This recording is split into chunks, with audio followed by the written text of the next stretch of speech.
Hello there! Today we're going to be talking about Roy Sullivan. I'm giving the PowerPoint presentations I didn't get to give in school. This time I dug deep into the history of a man who supposedly killed himself, but I'm going to be a little conspiratorial about that claim. He was struck by lightning 7 times, presumably more times, only 7 times were documented. But let's get into it. Roy Sullivan, he appeared on television twice talking about his experiences, once for CBS and once for this other show, and once for another show on like ABC or something called That's Incredible. We'll get to it. The circumstances surrounding his death are a little interesting. And we don't really know much about his personality. I did find somebody who knew him talking about his character and what he was like interpersonally. So who is he? I wrote a little haiku. This brawny sad bro faced lightning 8 times and lived. He was avoided. He was born in Greene County, Virginia, 1912. He's described as a brawny man with a broad, rugged face who resembled the actor Gene Hackman. He was said to have been avoided by people during the later years of his life owing to fears of being struck by lightning, and that saddened him. He also encouraged people to get away from him during storms, understandably. If you feel like you're this great lightning rod, not great lightning rod. If you feel like people are at risk if they're near you, it's it shows really good character to usher them away. Um, Two of the dead man's children told the Waynesboro News Virginian their mother had said the wound was self-inflicted. She just so I mean, it could be. It could be. We'll talk about that more. But it's mostly me just being like, it could have been her. Strike zero was undocumented. Basically, Roy was a kid, and then he was in the field with his father. They were getting the wheat, and zap. His sickle, his scythe got zapped, and he was okay. But that sounds scary, and I don't know how you like really prove that. You got your tool zapped, unless you have the tool. But like, how do you prove it's in your hand? People would be throwing doubt at you your whole life. It would suck to be Roy Sullivan. Sullivan's first documented lightning strike was in April 1942. He was hiding from a thunderstorm in a fire lookout tower. The tower was newly built and had no lightning rod at the time. It was said to have been struck 7 to 8 times. He described a scene from within the tower, saying, "Fire was jumping all over the place." Sullivan was said to then have run out from the burning tower just before being struck a few feet away by lightning. It burned a half-inch strip along his right leg, his toe, and left a hole in his shoe. His toe maybe exploded. I heard a podcast that doesn't feel too credible say that. I haven't seen it anywhere else that his toe exploded.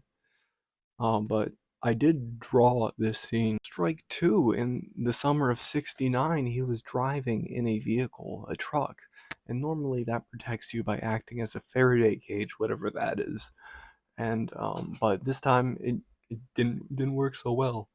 It jumped through an open window, and after bouncing off some trees, knocked him unconscious, set his hair on fire, and the vehicle it kept moving until it stopped near a cliff edge.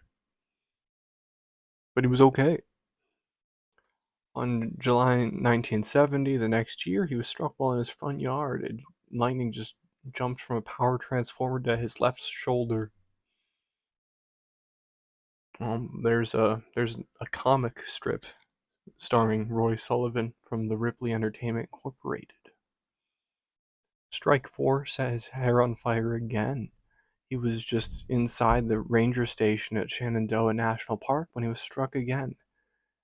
Although he was never a fearful man, after the fourth strike he began to believe that some force was trying to destroy him, and he had acquired a fear of death. For months, whenever he was caught in a storm while driving his truck, he would pull over and lie down on the front seat until the storm passed. He also began to believe that he would somehow attract lightning even if he stood in a crowd of people and carried a can of water with him in case his hair was set on fire. Then he was struck two more times, strike 5 and 6. They both set his hair on fire. He was just out on patrol. He saw a cloud forming and drove away quickly when he thought he was safe. He got out of his car and then he got zapped. And then luckily he had that can of water he always carried on him, so he unset his head on fire. And then after unsetting his head on fire, he went back to to work, I guess, going for a quick medical checkup and then pick up litter at Shenandoah. The next strike was 3 years later. It injured his ankle. It was reported that he saw a cloud, thought it was following him, tried to run away, but was struck anyways. His hair also caught fire. Strike 7. This was the last strike. On 1977, Sullivan was struck while fishing in a freshwater pool. The lightning hit the top of his head, set his hair on fire, traveled down and burnt his chest and stomach. Sullivan turned to his car when something unexpected occurred. A bear approached the pond and tried to steal trout from his fishing line. Sullivan had the strength and courage to strike the bear with a tree branch, despite the fact his hair was on fire. He claimed that this was the 22nd time he had hit a bear with a stick in his lifetime. Now, on one hand, super unlucky and like almost unbelievable. On the other hand, this man is amazing. I love him and everything he's went through and how he kept working through. He never thought like I need to work somewhere else, and I admire that. That's how much he enjoyed the outdoors, and that's kind of we'll get to that with the Washington Post stuff.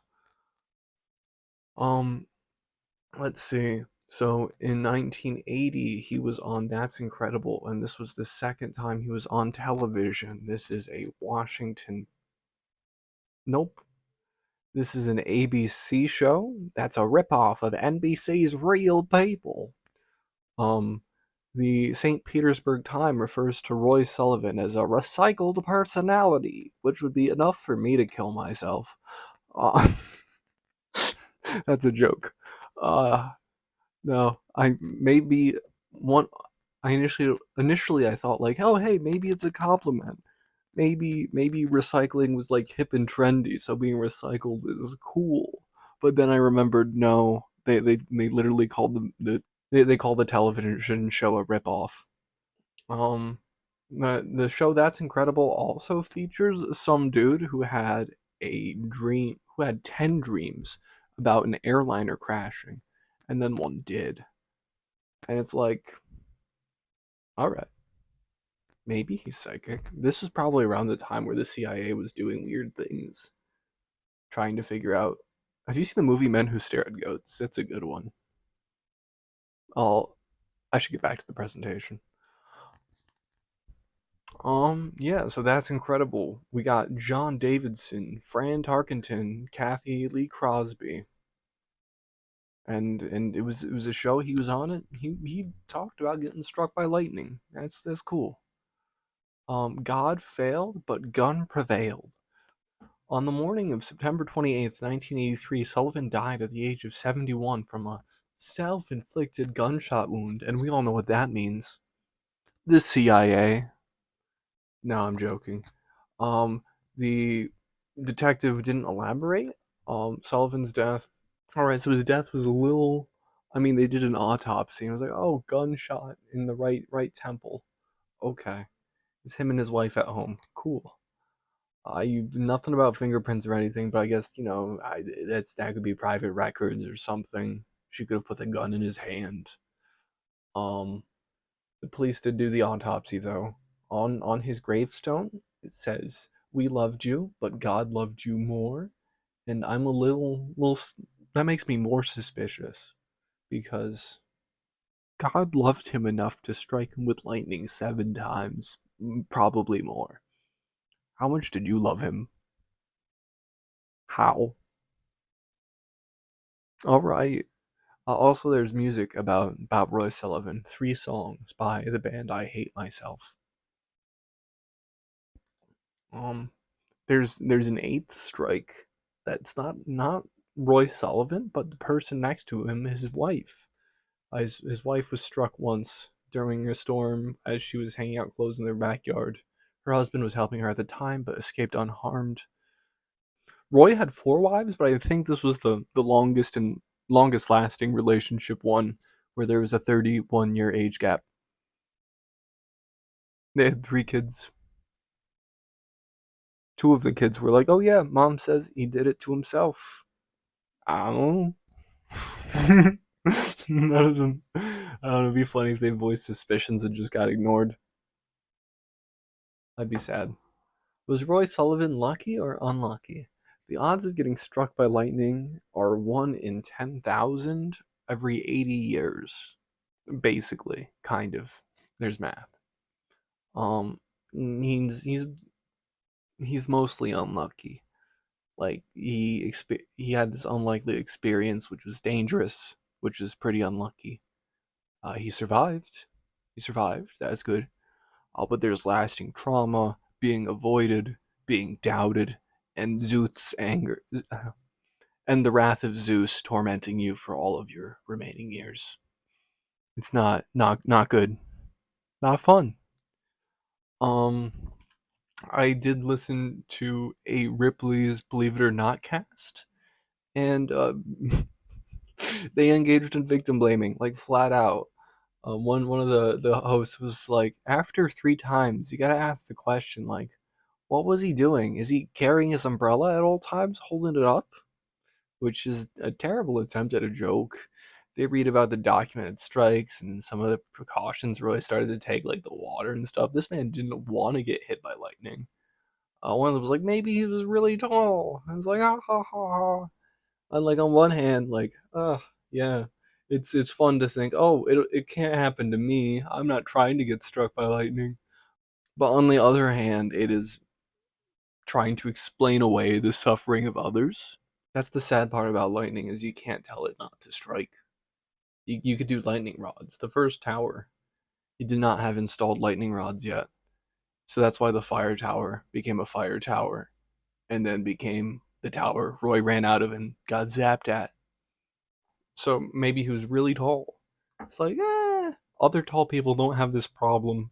I think that's kind of insensitive, but it's whatever.